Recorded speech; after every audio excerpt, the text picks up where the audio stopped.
is this function one-to-one or many-to-one?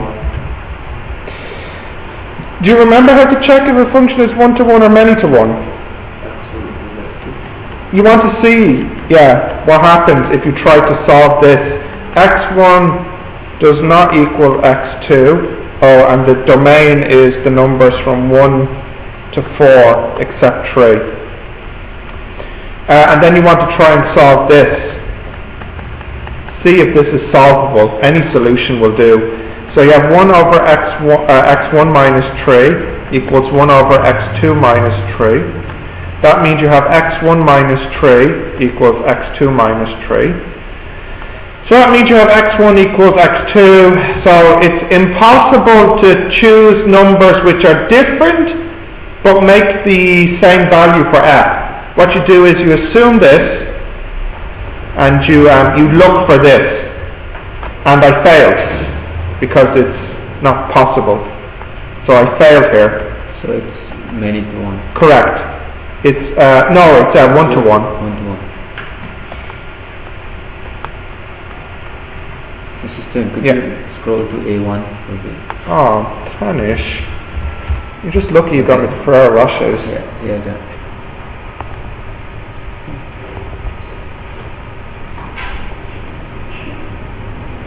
So if you could make x1 equals x2, then it's almost 1. Say again? If you could find a number for x1 and x2, doesn't matter what numbers they are, as long as they're different,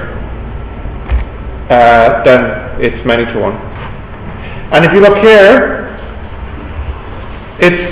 this result is telling me pick any numbers which are equal. The exact thing I can't do. You're thinking, what would it look like if it was many-to-one at the end? If it was many-to-one and then you wouldn't have x1 equals x2, right? No, you might have something like this. x1 times x2 minus 1 equals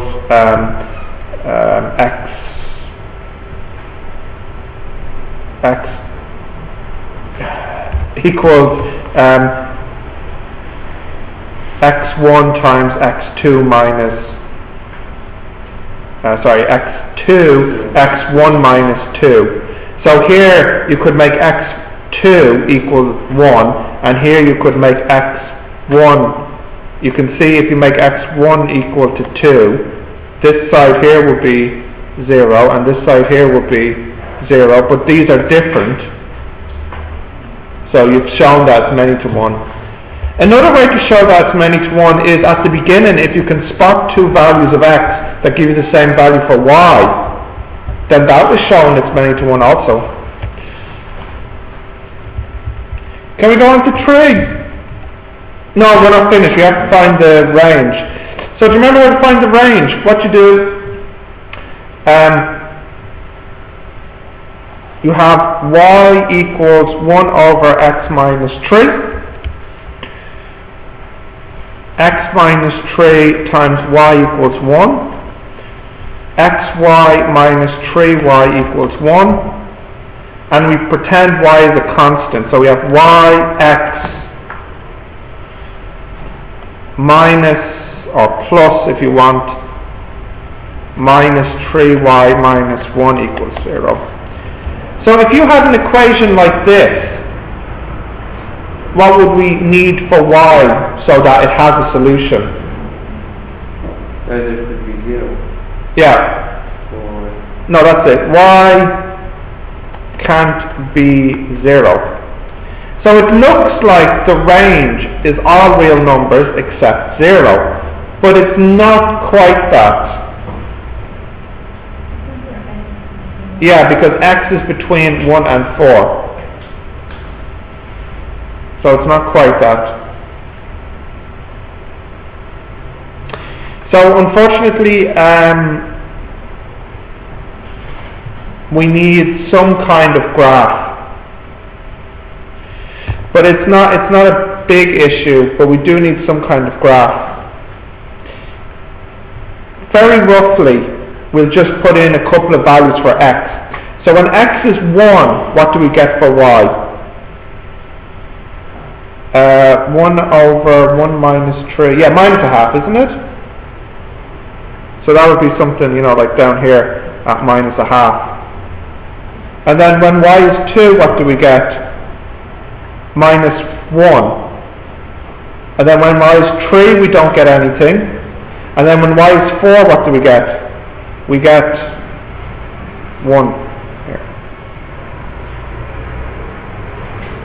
And this question is quite difficult because I don't think many people know the shape of this graph, which is why I didn't want to do it this way. You know the shape. The graph is going down like this, and then it's going like this as well.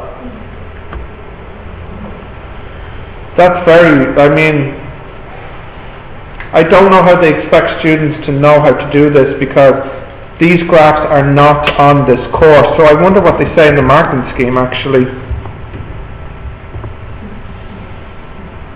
Oh, and don't forget, I said y can't be 0, so we don't have 0 here.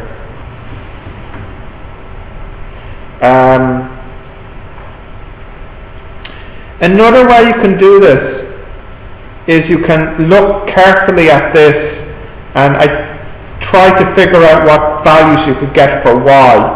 So maybe we'll take this approach, and it's still true, y can't be 0.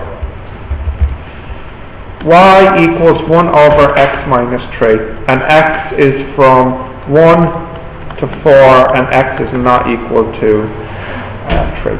So when x equals 1, what do we say y equals? It is minus a half, wasn't it? When x equals 2, we get y equals minus 1. So as I increase the x, what's happening to it? It's decreasing. Now x, I can't make it equal to 3, but what happens if I make it equal to 2.999999? Then you'll find that y equals minus a large number. In fact, what's happening is, as x goes from 1 to 3, the y goes from minus a half to minus infinity.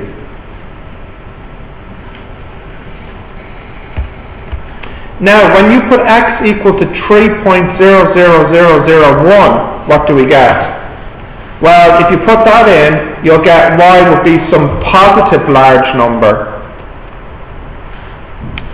And then when you put x equal to 4, you'll get y equal to 1. So when I think about the situation, we have this.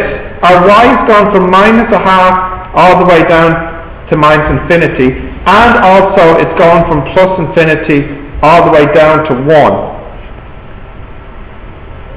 So for me, I feel like the range is minus infinity open,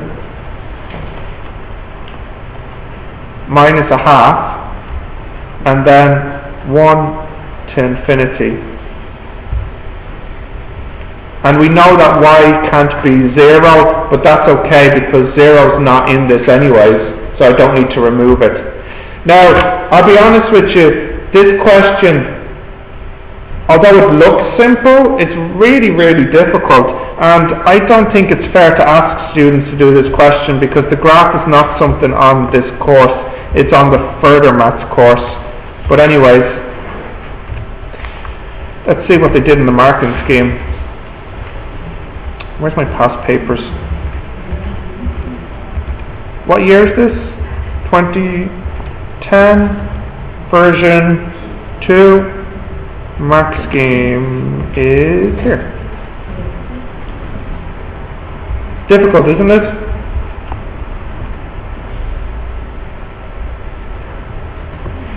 So that's the answer there. It's the same thing that I said. This is less than minus a half, which means minus infinity to minus a half, and bigger than 1, which means 1 to infinity. And the way they did it is quite a bad way. You shouldn't be looking at that, so you'll get bad ideas. Okay, let's look at 3 now.